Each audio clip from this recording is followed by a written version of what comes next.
Sumainyo ang kapayapaan. Kay dakila ng Ama, kay buti niya. Walang pasubaling kamalian ang bawat balangkas niya. Hinubog ka pa lamang sa sinapupuna ng iyong ina. Alam niya na kung ano ang hangganan mo. Tinanguan mo'y walang nakarinig, maliban siyang ama mo. Kung hanggang kailan ang wakas mo at takda ng pagbawi ng pahiram na buhay sa iyo. Kaya't halina mga minamahal ko, italaga niyo sa kanyang buhay na pahiram. Yamang kayo'y kanyang anak na minamahal, pagtiwalaan niyo siyang tuwiran, kayo'y di niya bibiguin. Sa mabuti niyong layunin, sa maganda niyong hangarin, bawat kataganin niyong sasambitin, kung kabutihan pawa, siya ang magdudulot ng tunay na gantimpala. Sumainyo ang kapayapaan, pagharian kayo, mga minamahal ko. Buhay po ba ang Diyos? Salamat sa mga alagad na nagsiawit. Alam niyo po, kung sa palagay niyo ang boses ninyo ay hindi kalugod-lugod o hindi masisiyahan ng kapwa niyo, kung papurit pasasalamat sa Ama ang taglay ng awitin ninyo, kalugod-lugod sa pandinig niya, lalo't higit kung mula sa puso ninyo. Sapagkat ang siya'y parangalan at papurihan, walang higit na masisiyahan, maliban siyang inyong hinahandugan ng buhay na sa inyo'y pahiram. At yan po ang pawang katotohanan. Muli sasambitin po sa inyo, mas mainam yung nagpasalamat ka, nagparangal, nagpuri, at siya ay binigyan mong dangal, kaysa doon sa ulit-ulit mong pananalangin na wala sa iyong kalooban. Sapagkat kaya ka lamang humihiling, ikay nananalangin ka dahil may hinihiling ka. Subalit kaya pinupuri mo siya, nagagalak at pinasasalamatan mo siya, kaya hindi ka man humiling, nakita niya ang iyong hinaing, narinig niya ang iyong daing, ikay kanyang diringgin. Kaya walang pinakahigit na mahalaga ang siya'y papurihan, pasalamatan sa tuwina. Subukan niyo po sa maghapon na siya'y alalahanin yung parangalan, pasalamatan, di man kayo humiling, may paraan at daan ang kailangan.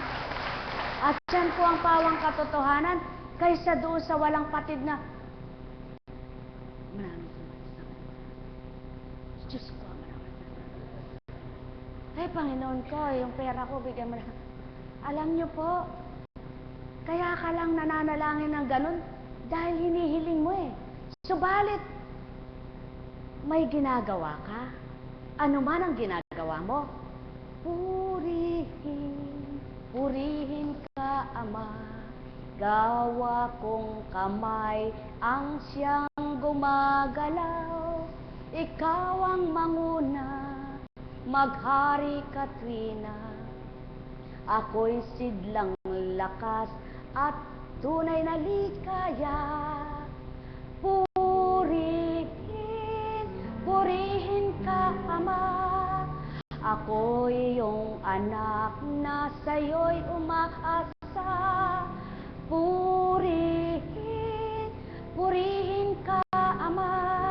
Igalaw mo ang aking mga paa upang ako'y matapos sa aking gawaing pangtahanan. Dili kaya naman kung saan man magtungo itong lupang katawan, iyong patnubayan. Isip damdamin ko'y manguna ka ng tuwiran. Di po ba mas mainam kaysa doon sa Ama namin sumasalangit ka, sambahin ng ngalan mo, mapasama mo. Ay, Diyos ko! Ano na naman eh? Alam niyo po, totoong totoo, hindi ko kayo binibiro.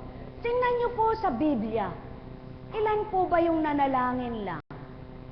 Subalit, baybayin niyo po ang papuring awit. Marami. Buhay po ba ang Diyos? Kaya, mga minamahal, sa bawat parangal mong papuri, kahit na hindi ka nakaluhod, nag-aawit ka, umaawit ka, o kaya naman sabihin mo, purihin, purihin, purihin ka, Ama. Ako'y pagbigyan sa aking kailangan.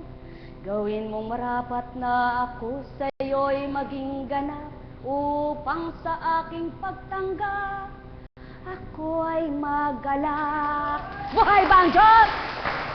O diba? Napakabuti ng Ama.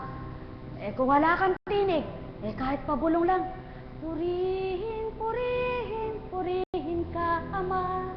Ako'y nariritong may sakit ang katawan.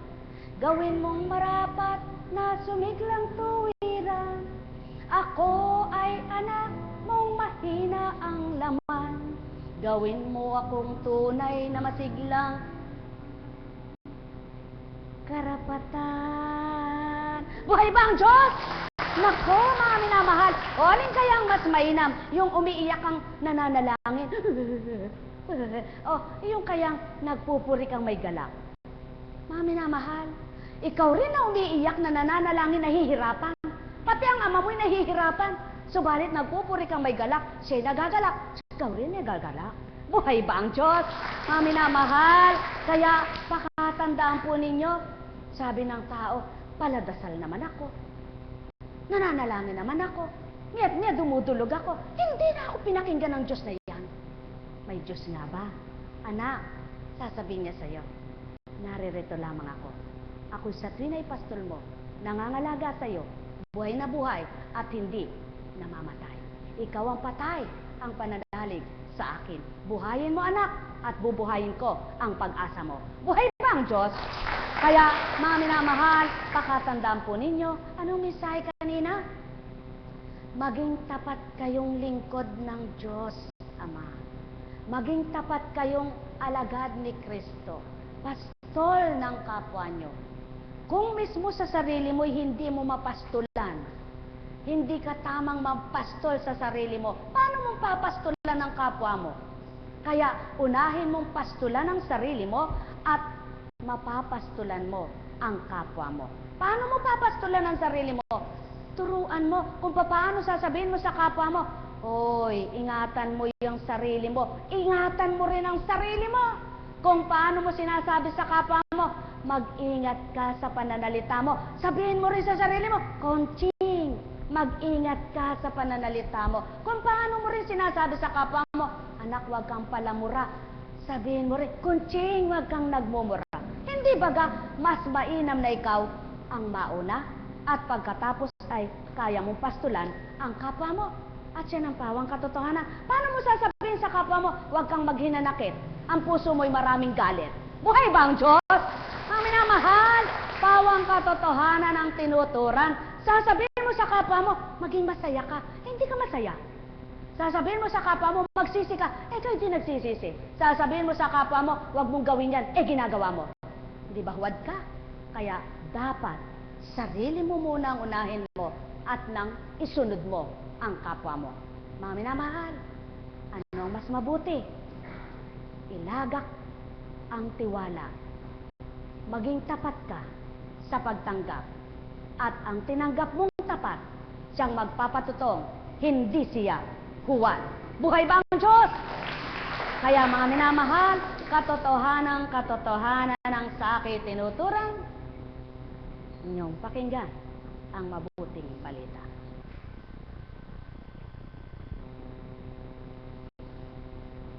Alam niyo po, pag sinabi ng Panginoon, tumalima ka, gawin mo. Sapagkat kapag umuo ka lang at di ka sumunod, hindi mo mapapatunayan na yung nagsabi sa iyo ay totoo. Kaya kapag sinabi niyang, halika anak, lumapit ka, huwag mo sabing, bakit po? Sapagkat kung itatanong mo muna, mari hindi ka sagutin. Subalit kapag lumapit ka, baka may bibigay sa iyo, aabutin mo na lang ito. Buhay ba ang Diyos?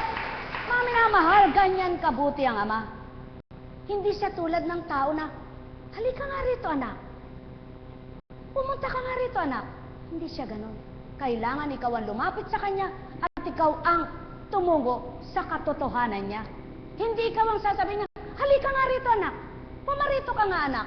Hindi, sapagkat siyang Ama mo, siya ang Diyos mo, siyang hanapin mo, siyang lapitan mo, at siya ay makukupkup ang sinuman. Buhay ba ang Ama? Kaya, gawin mong makatotohanan ang pagkilala sa Kanya at kikilalanin mo ang sarili mo. Makikita mo kung may mali kang dapat itama pa. Makikita mo na may pagkukulang ka na dapat dagdagan pa. Makikita mo na kung may kalabisan kang dapat awasan pa. Sapagkat ituturo ng nilapitan mo kung ano dapat na maging kaaya-aya, kalugod-lugod sa pananaw niya. Sapagkat sinusunod mo siya, hindi ka nagtanong, bakit po? Kundi sumunod ka. Sapagkat lumapit ka, hindi mo sinabing, ewan ko, saan ba? Ano ba yan? Kailangan, kapag sinabi niyang, anak, hanapin mo ako, makipagtotoo ka. Kapag sinabi niyang, tumugon ka anak, sumunod ka na.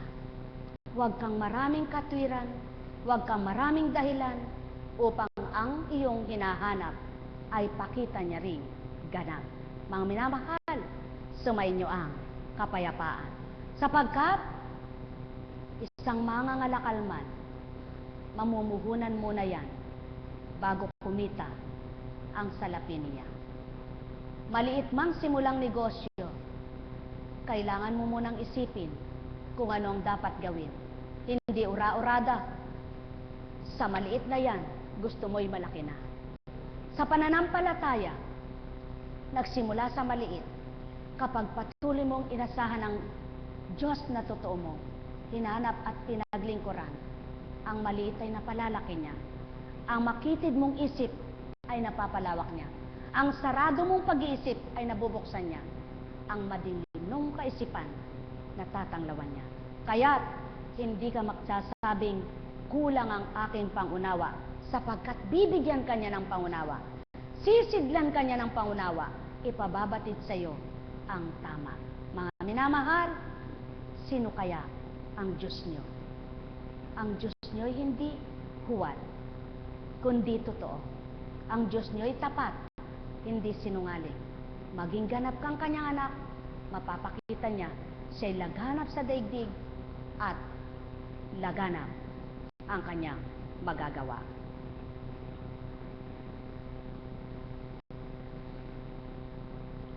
Inyong pakinggan ang mula sa gawa. Si Saulo'y ilang araw nakasakasama ng mga alagad sa Damasco. Pumasok siya sa mga sinagoga at nangaral tungkol kay Jesus. Siya ang anak ng Diyos, wika niya. Nagtaka ang lahat ng nakarinig sa kanya.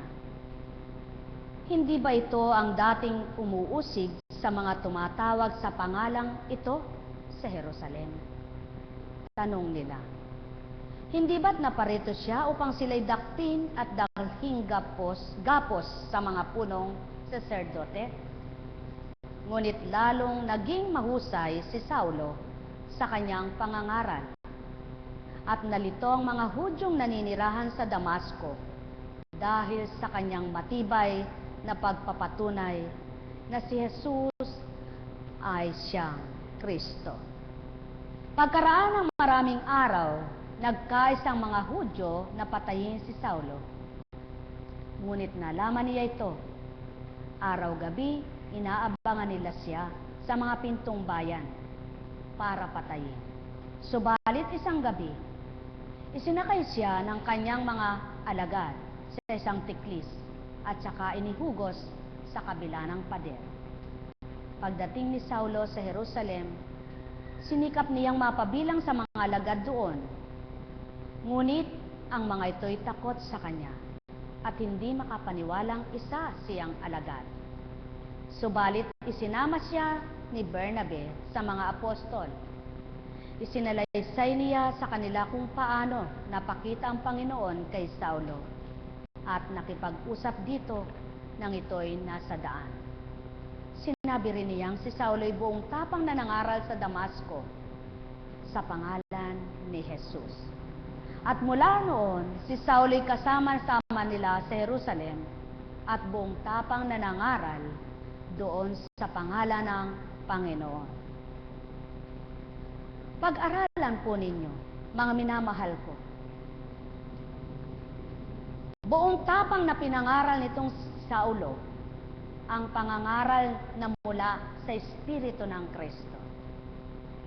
May takot ang kapwa niya. Subalit nang napatutuhanan na itong si Saulo ay nakikipagtotoo, hindi ba't naging kasamahan din niya ang kanyang mga kasamang ayaw tumanggap na may takot sa kanya?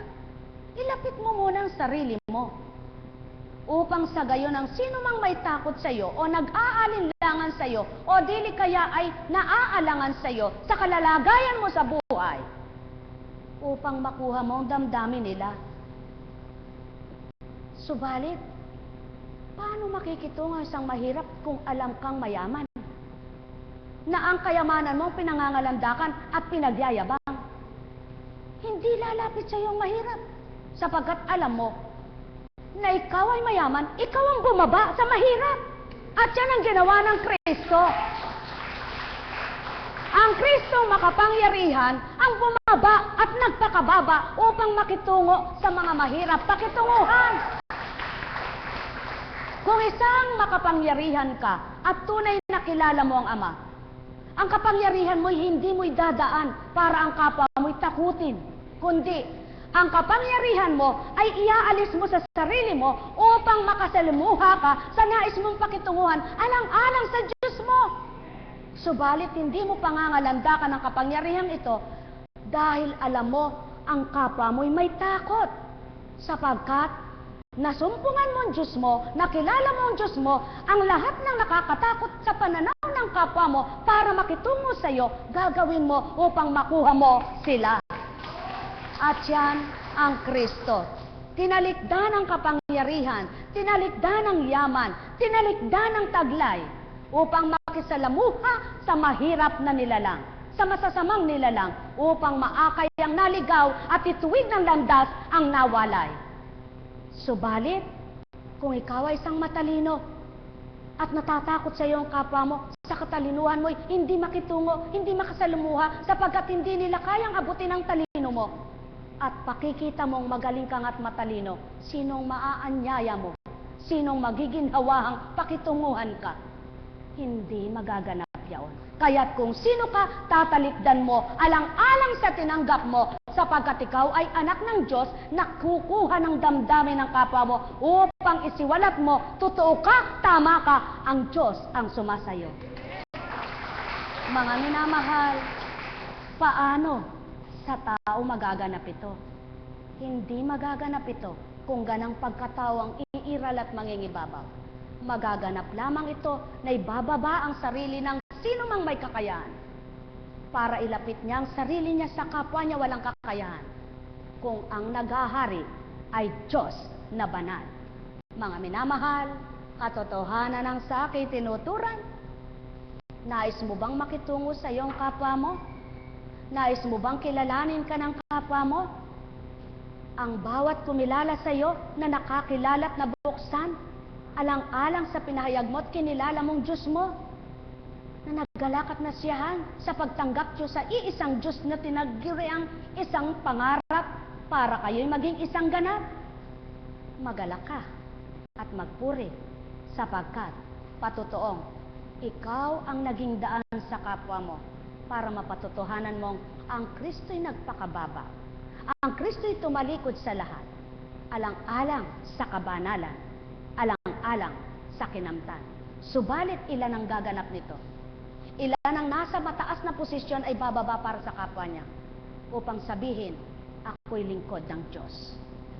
Ilan kaya ang magsasabing, tinalikdan ko ang kakayahan ko para ako'y makisalamuha sa walang kakayahan at patunayan kong ako'y anak ng Diyos. Mga minamahal ko, katotohanan, itong sa akin tinuturan. Subalit sa mga madilimang isipan, parunggit ang laman ng isipan. Subalit paano ko mayahayag na buong katapatan at may laman ang sa aking kabuuran kung di ko sasalaysay ang tapat at makatotohanan. Kaya ang marapat, ang dapat ay nakatanggap. Ang madilim at bulok ang kaisipan, naging ganap pang masama sa damdamin. Nekkarameneyahanam, nekkarameneyahanam, nekkarameneyahanam. Halimbawa, may katulong ka. Nababalitaan niya, matapang ka. Subalit wala pa siyang pruwebang matapang ka. At kung totoo kang hindi matapang, pakikita mo sa kanyang hindi ka matapang upang ang takot niya bilang katulong mo ay mawala. Subalit, kung nababalitaan niyang matapang ka at pag nakita ka at pinakasamahan ay matapang ka nga, magluluwat kaya ito? At yan ang katotohanan.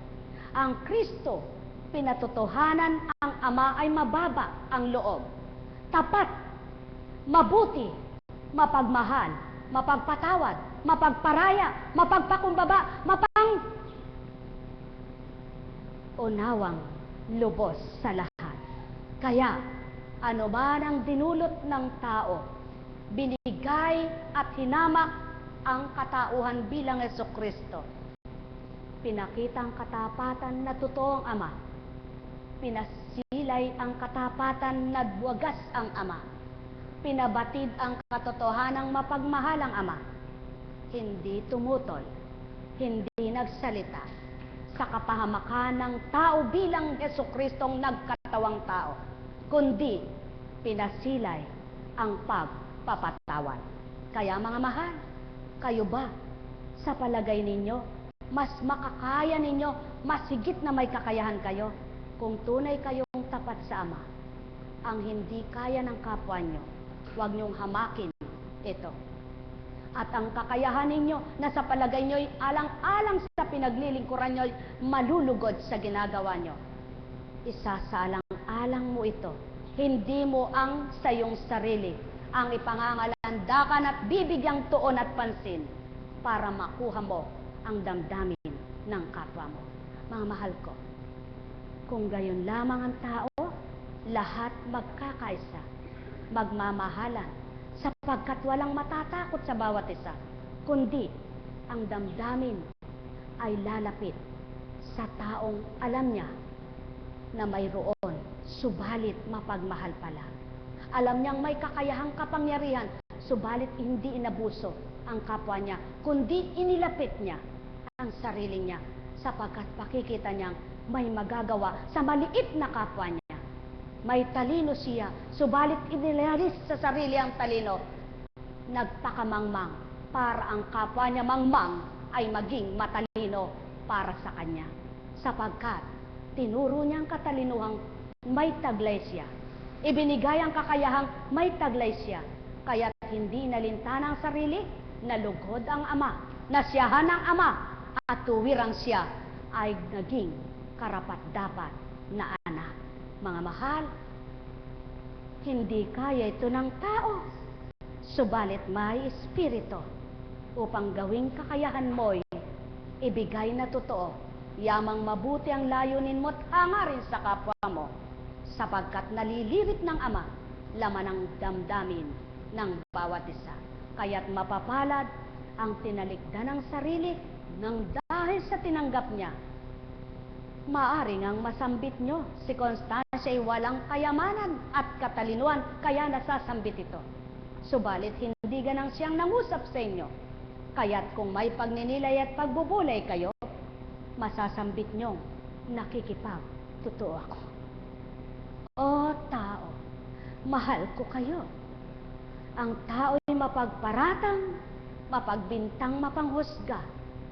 Subalit sa sarili, ayaw tumanggap siya. Pawang katotohanan ang tuturan ko. Kaya nalugod ang espiritu at pinatapang si Saulo, sa kanyang angking katapangan para ipaglaban ang kanyang kagalingan. Isinukot iniwanan, ang ipinaglaban ay kabanalan. O tao, mahal ko kayo. Tuwiran kong tinuturan. Ilan kaya ang katulad kay Saulo, na matapang manuligsa ng kapwa, subalit nang tinanggap ang Ama sa pamamagitan ng Espiritu sa pangalang Hesukristo, nagpakababa, nakisalamuha, sumama sa kapwa upang ipakilala, siya'y nagpakababa, hindi ganang sa kanyang kapwa, hindi ganang sa kanyang sarili, kundi ganang sa kanyang tinanggap na Panginoon niyang tinatawag. O tao, mahal ko kayo. Tuwiran kong tinuturan. Mahal na mahal ko kayo. Alalaong baga, ang may pandinig ay nakarinig. Nekkarameneyahana. Nekkarameneyahana. Nekkarameneyahana.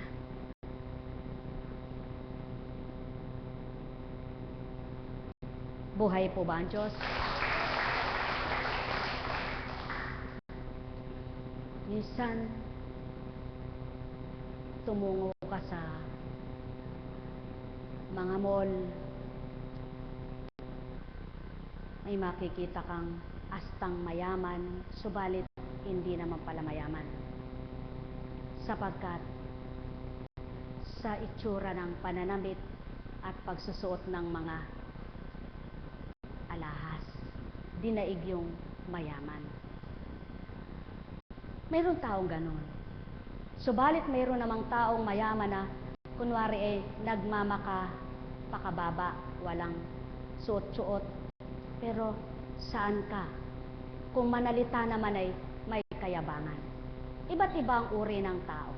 Iba't iba ang uri ng pananalaytay sa katawan ng tao na taglay ng isip kung ano ang gagawin, ang sasabihin, at kung ano ang susungin.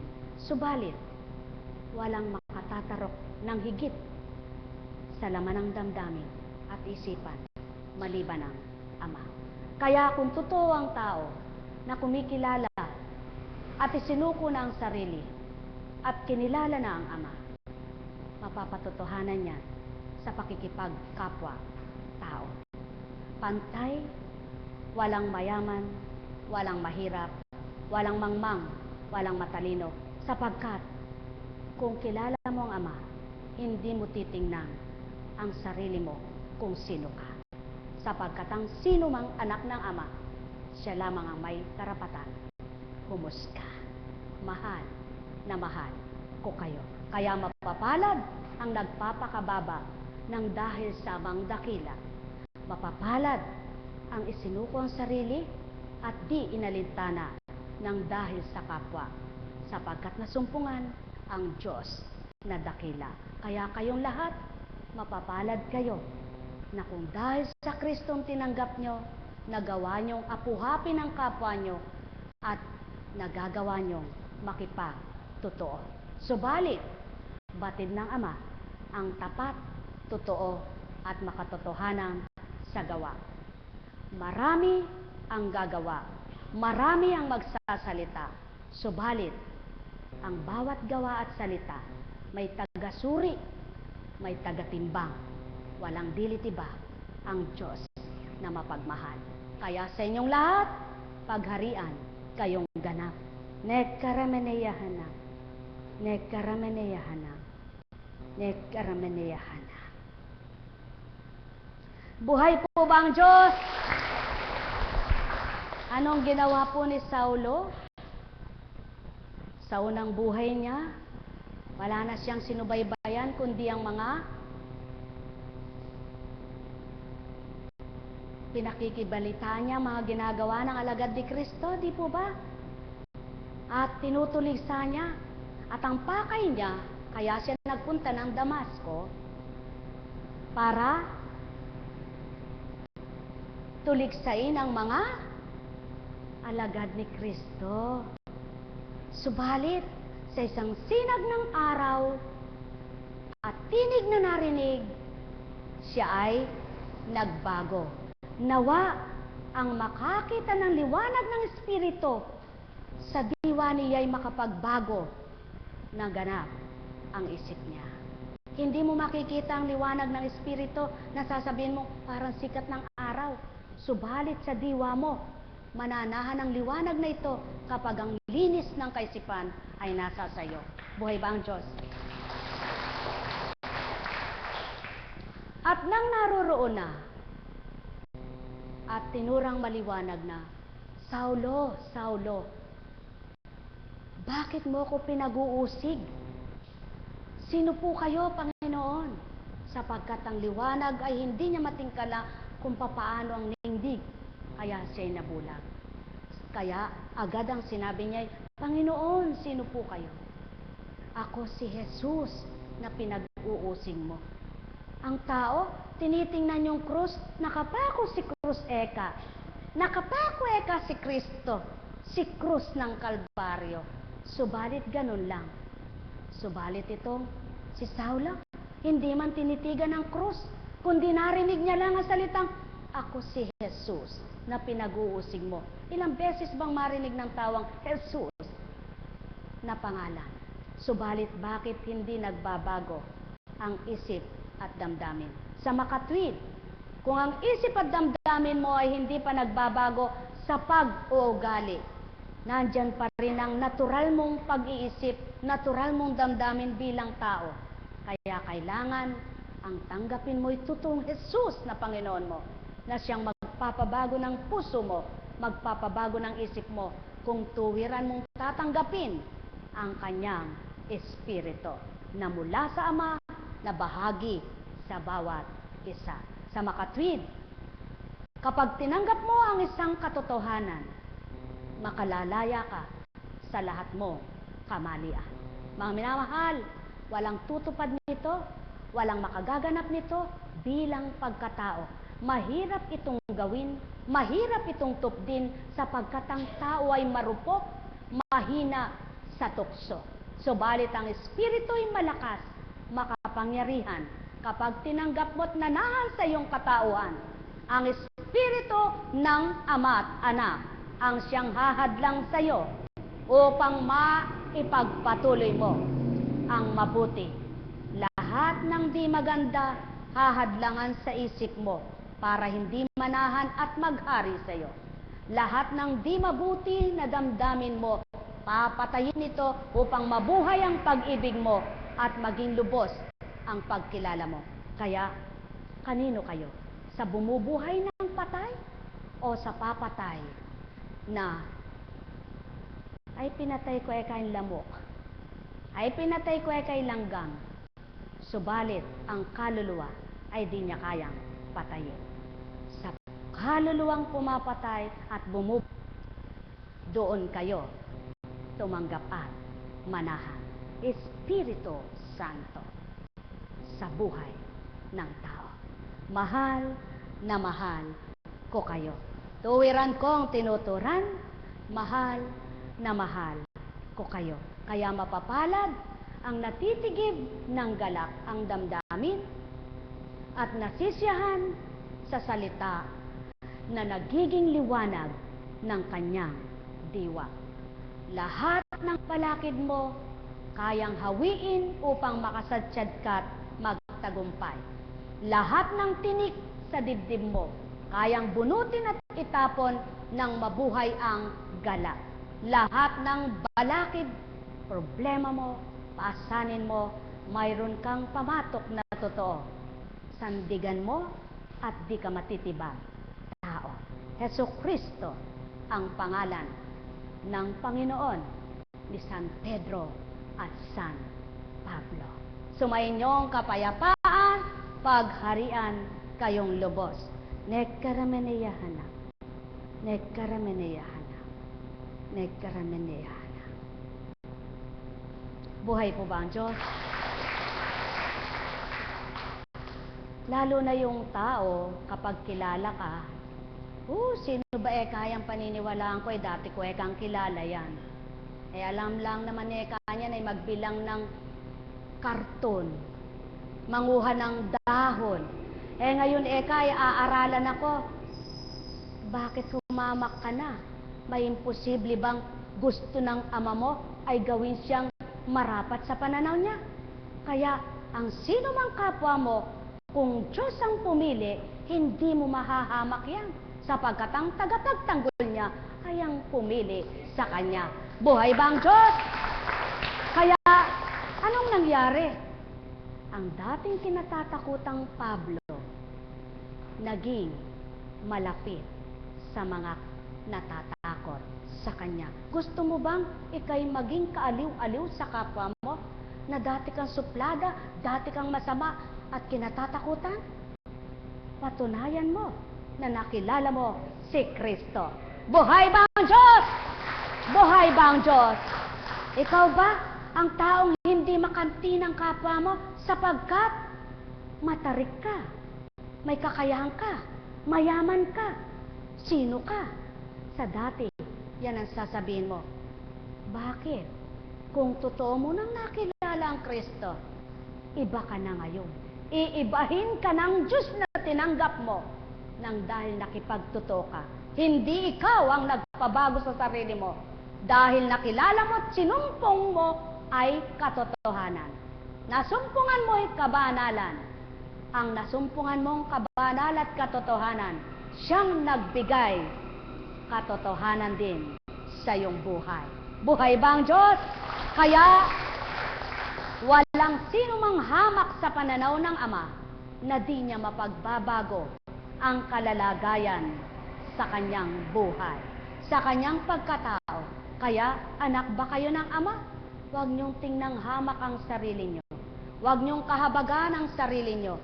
Huwag ninyong maliitin ang sarili niyo. Huwag kayong lumayo sa kapwa niyo. Ilapit niyo ang sarili niyo sa Ama at magkakalapit-lapit kayong mga anak niya. Tao, mahal ko kayo. Ang nawawalay sa Ama, hindi kilala ang Ama niya, ang Panginoon niya.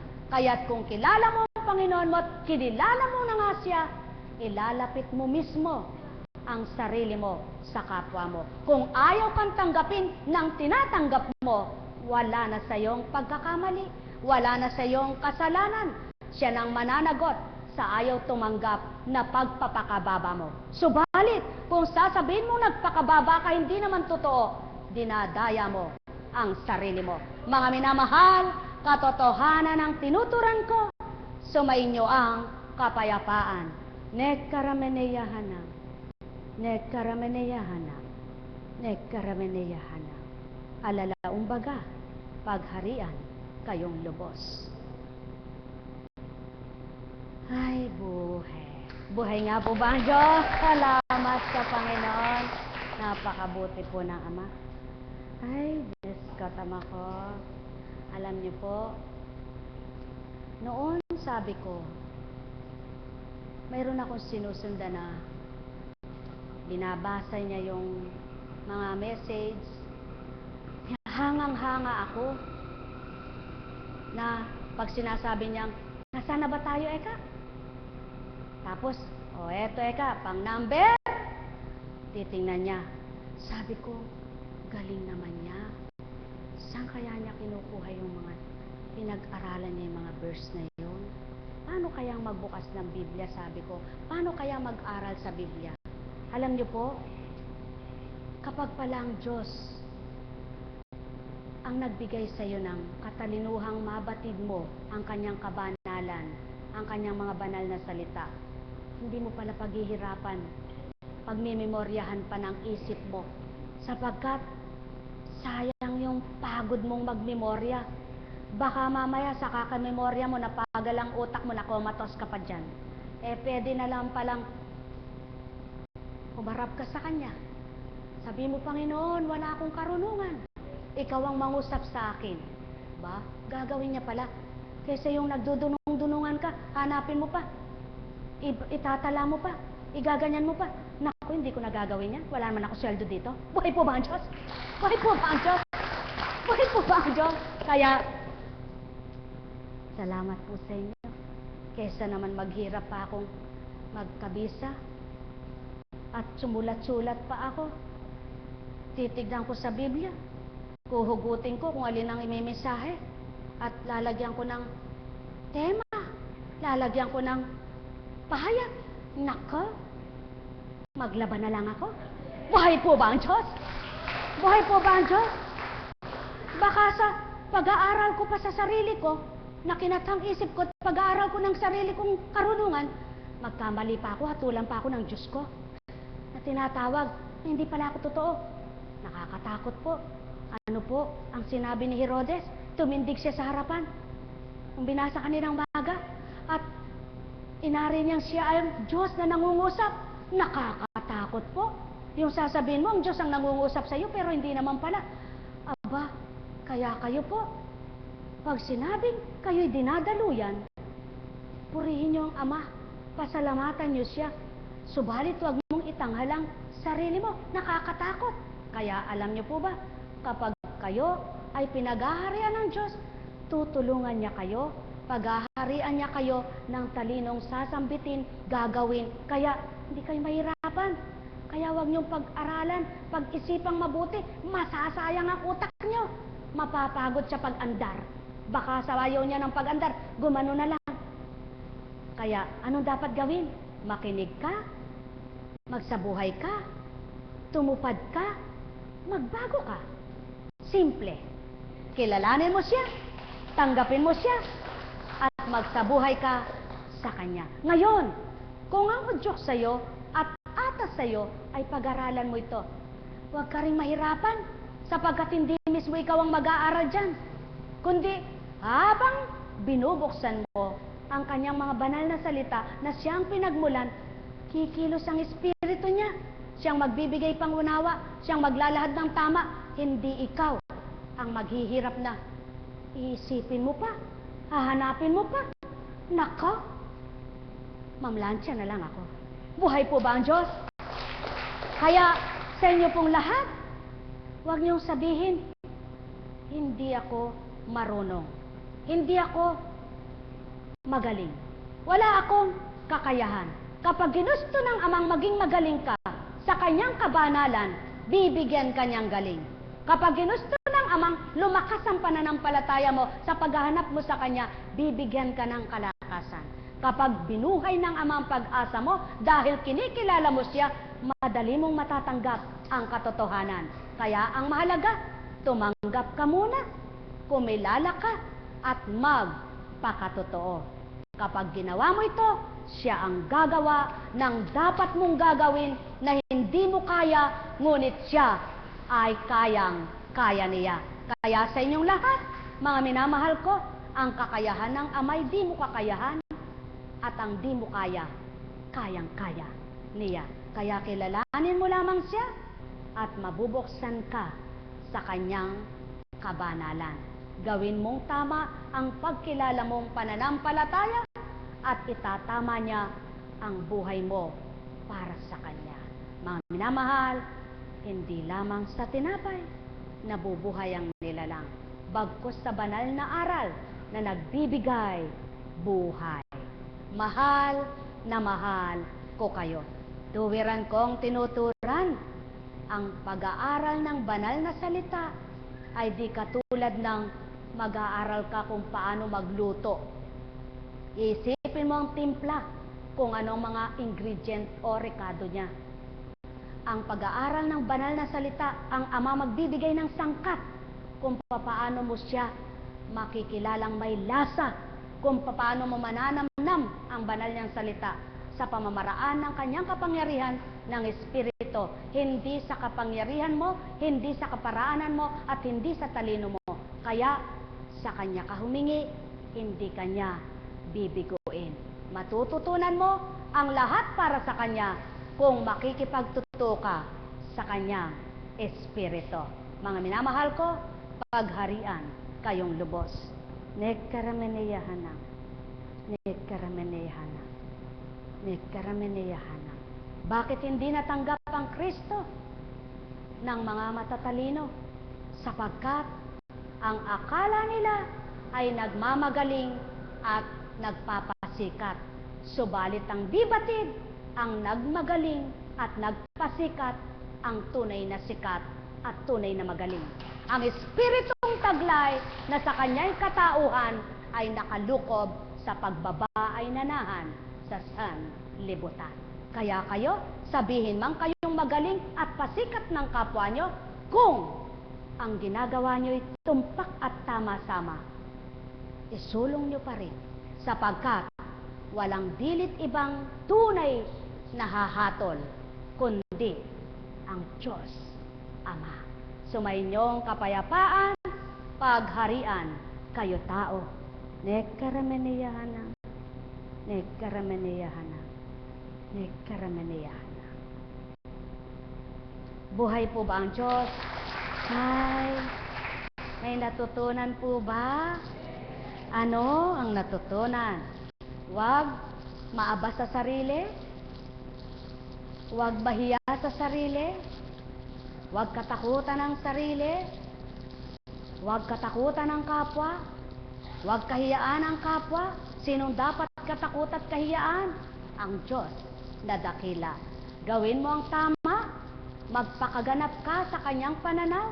At siya ang magiging tumpak at tama na paraan sa iyong buhay. Ano pa ang dapat mong hanapin?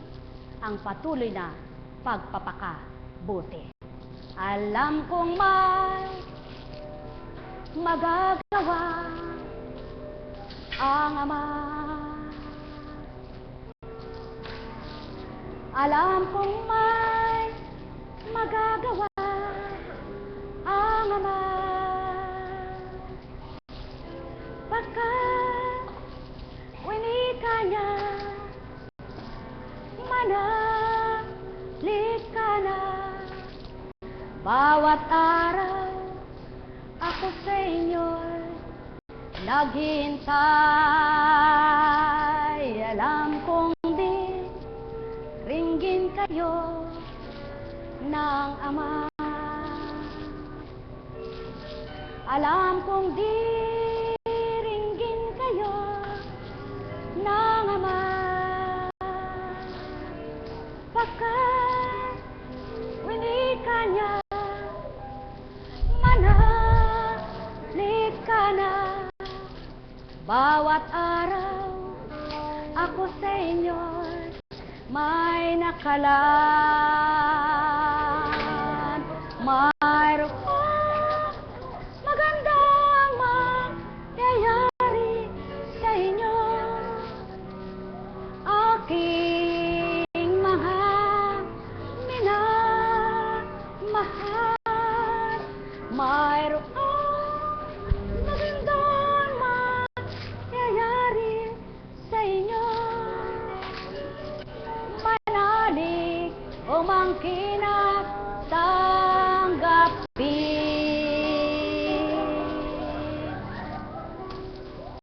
Tandaan po ninyo, walang bagay na nananahan sa sanlibutan. Kahit halimbawa ay sasabihin, ay malakas ang produkto na yan ngayon.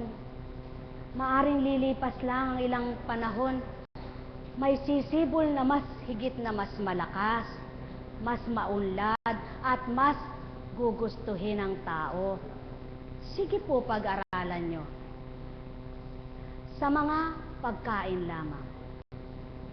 Pag natutunan ng tao, halimbawa yung Yakult, ang lakas niyan, may sumibol na namang iba, ay Gatorade. Lumakas yan. May sumibol na namang iba. Kaya po, huwag sabihin ng sino man na walang pagkabagsak yan o dili kaya ay mananahan yan. Wala pong mananahan sa lupang ibabaw, kundi ang salitang banal ng Diyos at kanyang kapangyarihan. Ang kanyang kadakilaan, kaya't ang lahat ay para lamang hanging nagdaraan. Kaya ang sino man hindi maaring manghawakan sa kanyang kakayahan, kanyang katangian, kanyang nakakamtan, kundi dapat manahan ka sa kapangyarihan ng Ama, sa kadakilaan niya, at sa salita niya. Manapa, ikaw mismo, patotoo na yan, na maaaring yung kapwa mo, nakita mo, aba, lulugo-lugo sa hirap. At ikaw ay maunlad. Isang araw nagising ka, siya ang maunlad, ikaw ay mahirap. Ganon lamang ang buhay. Kaya ikaw, nahamak sa pananaw ng kapwa mo ngayon, huwag kang mahabag sa sarili mo, kundi sa Ama ka humingi ng lakas upang makayanan mong kaabahan mo, kahirapan mo ngayon. Sapagkat hindi buong panahon, isa lang ang paghahariing mayaman ng tao sa mundo, kundi ang buhay ng tao ay parang gulong. Ngayon nasa ibabaw ka, bukas nasa ilalim ka. Ngayon nasa ilalim ka, bukas nasa ibabaw ka. At yan ang buhay, walang panghabang panahon. Ang nasa panghabang panahon lamang ay ang kadakilaan, kapangyarihan, at salita ng Ama.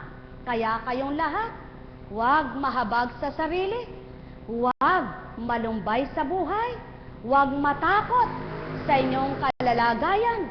Lumaban kayo, may Diyos na totoo. Buhay ba ang Diyos? Kaya kung may pananampalataya ka at mulat ang kaisipan mo sa pananalig mo sa Ama, hindi ka mababagabag ngayong wala ka. Sapagkat alam mo, kung ang bulaklak ngayon ay walang bunga ang kanyang sanga, bukas di mo nababatid, maraming nagsisibol sila. Ganyan ang buhay habang may bukas. Habang may buhay, Ama iyo tanggapin. Dakila siya, walang kapantay, magagawa niya ay di kaya gawin ang kanyang mga anak. Kaya ikaw ay sa kanya magtiwalang ganap. Habang ikaw ay mayroong hininga, may pagbabago sa buhay na taglay mo, mainam lamang na gawin mo, umasa ka sa Ama mo, manalig kang hindi magpapabaya siya. Gawin mo ang tama at huwag matakot ka, makibaka sa buhay mo habang may lakas ka. Naisin mong Ama ay manahan, turuan ka sa iyong buhay, ika'y kanyang mahal, ika'y kanyang anak, na tuwirang mahal.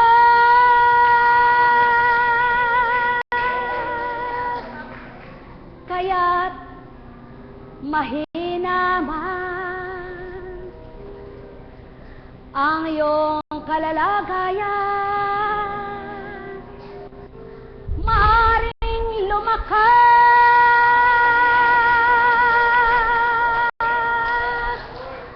Wala ka man ngayon, maaaring bukas ikaw ay mayroon. Yan po ang nais na pananampalataya ng Ama. Hindi yaon, wala ka ngayon, maghapon mong dinibdib, tutulog ka na, yun pa rin ang nasa isip mo. Kailangan pagdating ng gabi na dapat ay magpahinga ang isip mo at makatulog ang mata mo, pikit mo at mapanatag ang puso mo, ibigay mo yaon sa sarili mo, iyasa mo sa Ama. may bukas pa sa inyong buhay. Magtiwala ka na may buhay. Bawat segundo may magagawa siya, tulad ng hangin sa mundo na laganap, napabubuksa, napahihina, napaiikot sa daigdig. Kaya aking mahal, lumaban ka sa iyong buhay. Tulad ng buto ng tinanim mo'y walang ugat, lumipas ang maghapon at magdamag yan. Nang kuhanin mo, may suhol na at italsak mo, tumubo na, nagkapuno siya, nagkasangat, bunga siya. Kaya anak niya, manalig, umasa ka, may magagawa ang Diyos na buhay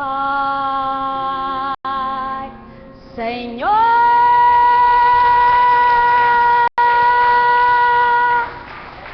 Magandang umaga sa gabing ito, mga minamahal ko. Buhay po ba ang Diyos? Sumainyong kapayapaan. Pag-aralan nyo na lamang po sa mga pangalan ng eskwelahan. Noong una, alin ang sikat na eskwelahan? San Beda, Ateneo, UST. Ngayon, may sumisikat na iba. Ibig sabihin, kung dati sikat ka, maaring ibaba ka ng Ama. At pag-aralan nyo na lamang, dati ang linya ng mga telepono ay PLDT lang. Ngayon may Smart Bro, may Sun, may Globe, etc. etc.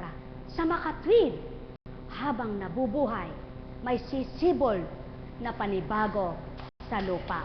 Kaya, huwag mong kalilimutan, kung kaya mo ang magpalaki ng anak, hindi ka nag-iisa, may kasama ka. Kung kaya mo ang kumain, hindi ka nag-iisa, may nagpapagalaw ng kamay mo at bagang maging ang ngipin mo'y may nagpatubo. Ang buhay mo pa kaya ang di niya gawing patubuin kapag naging totoo ka, tapat, pare kay paligayahin?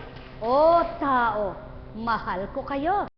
Magnilay, magbulay, magtanto, tuwiran. Ano lamang ang dapat? Kilalanin mo ang Diyos na mahiwaga sa iyong buhay. Mahal na mahal ko kayo. Sa pangalan ng Diyos Ama, Diyos Anak, Diyos Espiritu Santo, magsihayo kayong may galak sa puso nyo, subalit magpabasbas kayo. Wali na kayo, mga mahal ko. Pagpalain kayo. Mahal na kapatid, pumarito na kayo.